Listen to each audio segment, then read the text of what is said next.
12 dreams for the Red Queen under crown of stone. 8 voracious beasts born from 8 restless nights. 4 nails piercing the flesh of the sinner. 1 prayer for the summoned, called by this song. 'Tis perhaps the countdown to oblivion for the once proud city of London. 'Tis perchance her inhabitants' last dance alone to face death and pestilence. Confronted by the eerie and unknown, mortals became desperate for answers. A flock's flight makes for an omen, the falling of a star a dire presage. Turning to priests for interpretation when there was no reason to be found. When religion failed, men turned to science. I saw them build such vain cities, crafting machines made for endless war. New questions flourished as old answers withered. What is darkness but lurking sun? What is wall but enslaved stone? What is glass but tortured sand? What is song but a call to arms? What is hate but jilted love? What is life but death pending? What's going on, everybody? Mortem here, this time bringing you a review after 100% on Vampyr. First of all, just a couple of things right off the bat. One, gonna be some minor spoilers here and there. I'm gonna try not to spoil anything too big, but just because of the nature of this review, I might spoil some tiny things here and there, so maybe just keep that in mind as you're watching. But moreover, I like to do reviews after 100% because A, my audience really seems to enjoy it. B, I 100% a decent amount of games. Plus, it just helps me stand out from other people on YouTube doing said reviews. So let's talk Vampyr. Right off the bat, Vampyr is set during the Spanish flu epidemic of 1918 in London. You play as a Dr. Jonathan Reed, an army surgeon returning to London. Now, given the year it is, and given current events, this does have some eerie similarities to some parts of real-world events that happened recently. Just kind of keep that in mind. I don't personally like the term trigger warning, but I guess that's kind of what it is. With those things out of the way, let's actually dive into what this game is about. So as I mentioned, you play as Dr. Jonathan Reed. On your return to London, you are attacked and turned into a vampire. The game starts literally as you are waking up from this. And speaking of, I should have put it at the beginning of the video, so what an intro, right? I really do enjoy that part. Right before you would have actually started the game and seen that scene, you could have picked the difficulty of story, normal, or hard. These are options you can pick, of course, but the real difficulty of the game comes in choosing whether or not to embrace people, that is, to drain them of their blood. Just a quick synopsis of the way that works. Basically, throughout the game, you're going to meet all of these people in 4 different districts. Now, at any time, if you're having trouble with a part of the game, you could, in theory, go embrace a bunch of those citizens. This would give you a bunch of experience points. That would then help you level up, thus, in theory, making the game a little easier. However, that has consequences that we'll get into in the appropriate moment. But the opposite side of that, if you don't feed at all, then at some point you are going to start getting out-leveled, and then by the end game, the last boss, if I recall correctly, is about 15 levels higher than you at the end game, if you choose not to feed, period, which is for one of the achievements. Thus, making combat fairly difficult. You are vastly out-leveled by these enemies. So let's get into the way this works. So throughout the game, your main goal is to find out what happened to you. Like, who turned you into this, because you were, as you saw, turned into a vampire and then just kind of left for dead for all intents and purposes, pun absolutely intended. But that's your big personal goal, and then as you find out in the prologue, there is a bit of a blood plague going on in the vampire world as well, which is being, hidden by the fact that the Spanish flu is occurring in the background. So as you play through the game and you pursue the goals of figuring those things out, you're going to come across 4 distinct districts of London. Now, the game is technically open world, it's just that the world is kind of smallish. So there will be 4 distinct districts of London that you will be able to explore, which of course makes up our game map. Now, as I mentioned, this is open world. You actually just go to these places, with the exception being like the occasional dungeon-style area that you actually have to loading screen into. But in those districts, you're going to meet a bunch of people, usually around 20-ish, and those will form the community for that district. Now, each of these people will have things you can find out about them through talking to them, talking to other people, observing your surroundings at key moments, will unlock hints. So these hints will then potentially lead to more hints through dialogue, but more importantly, they add to the experience total that embracing that person would actually give you.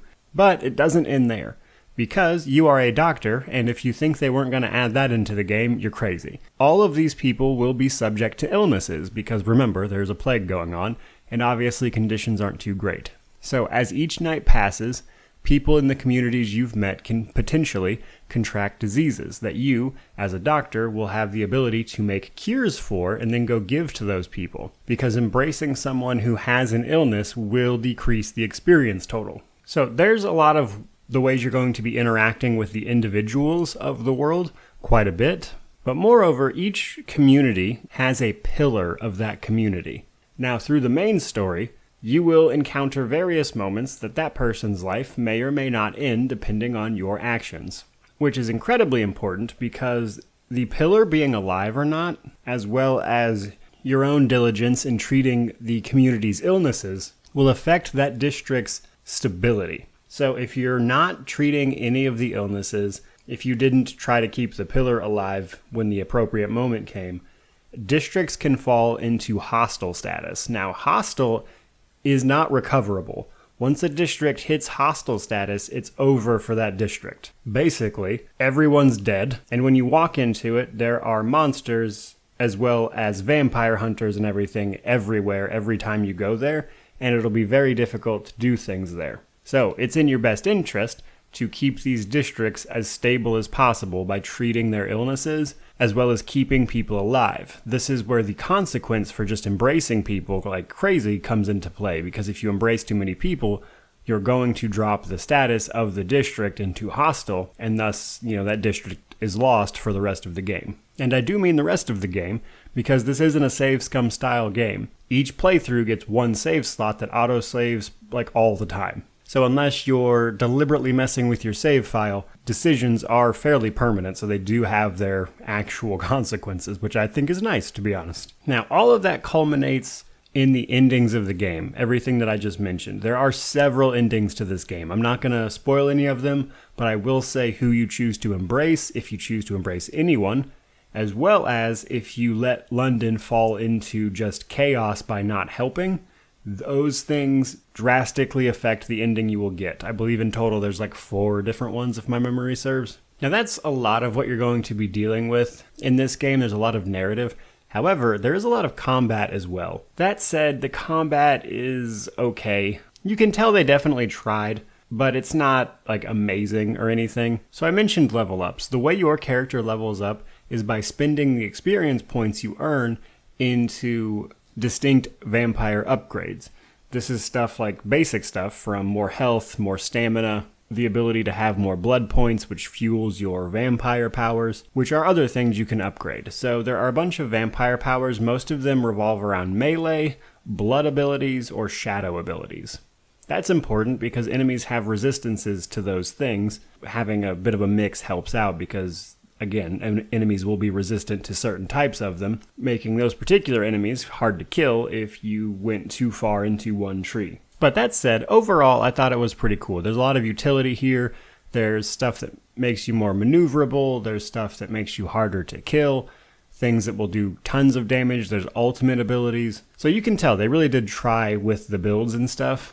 However, the combat itself can feel a little clunky, especially in the early game. It gets a little better as you start getting all of the abilities and stuff to use, and you can just end combat with regular enemies pretty quickly. But honestly, it's eh. Now that said, there is a weapon and an upgrade system, which I'd like to get into now. You can have a one-handed weapon and an off-handed weapon, as well as a firearm, or you can use a two-handed weapon. So again, just a variety of options. All of those weapons can be upgraded.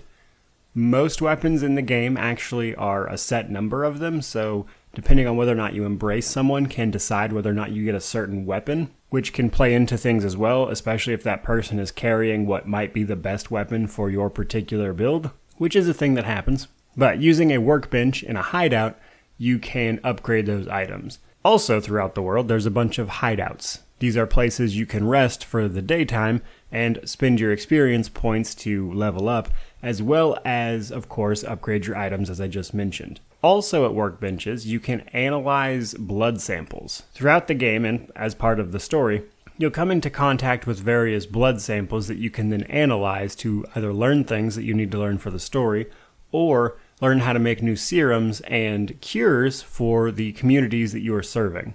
So as you can see, there's a lot going on with the combat, especially when you look at the builds and the weapons and everything. There's more there than I expected there to be for a AA game, I guess is the way I could sum it up succinctly. Now, without going into spoiler territory, that's roughly all there is to say about the game. Now, essentially, you're just going to be investigating those plagues that I mentioned, as well as trying to figure out who did this to you and turned you into a vampire. And you're going to be interacting with all of these communities, talking to them constantly, trying to help these people get through the actual problem that's going on, while you yourself are trying to figure out this vampire business that's going on. And honestly, I think they hit a really solid mix of those two things, as well as the actual combat of the game, which feels good. I typically play a lot of CRPGs, and Planescape Torment and Torment Tides of Numenera I think are really great CRPGs that give awesome stories to tell, but the problem with those is that their combat is terrible. Those games are primarily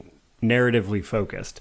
Vampyr manages to be narratively focused while also having good combat and a really cool world. So for that, I give Vampyr a ton of praise. That said, as always, I try to wrap these videos up with things about the game I didn't like. One I kind of already mentioned, despite that the combat is overall pretty cool and I like the RPG elements they added to it, ultimately it can come off a little clunky. While I personally don't mind, it's definitely a little divisive. Like, if you don't like the combat, you're probably not going to like this game because the rest of it's just talking. It's just kind of one of those things. Now, the world exploration is the other thing that I'm kind of mixed on. On one hand, the world they've built is really cool. On the other hand, because it's these 4 districts, you go back and forth between these districts all the time. Curing illnesses, backtracking. It just feels like you're running the same route over and over again a lot of the time, and it gets a little repetitive. Especially when you realize that oftentimes you'll have to fight the same enemies as you go through these districts. When you rest for the night, or the day rather, it will respawn those enemies, at least the basic ones, and then you have to fight them again. In that regard, it gets a little repetitive as you run around, which is probably my single largest complaint about the game. Outside of the complaints, really cool game with a really cool story. I actually really enjoyed the story, which, you know, for a fairly narratively focused game, you better. But overall, I think it comes into an experience that is actually really solid and really well done, and is truthfully one of my favorite portrayals of vampires in media, just period. To leave you guys with the recommendation before I wrap this up, you should absolutely play this game, especially if you can catch it on sale. I think it is normally $40 on Steam. And for that price, honestly, I think that's a great deal for the game you are getting. So with that out of the way, guys, that's going to wrap it up. I really hope you enjoyed the video. I hope you check out the game. Let me know if you agree with me, if you didn't like the game, what you liked, what you didn't like, any of that jazz with a like, comment, subscribe. But regardless of any of that, truly, just thank you for watching the video. The channel is growing every day. I literally couldn't do this without you guys. And it's blowing me away to see all the support that I'm getting here lately. So truly, just thank you for that. May you wander in wisdom and have an amazing day.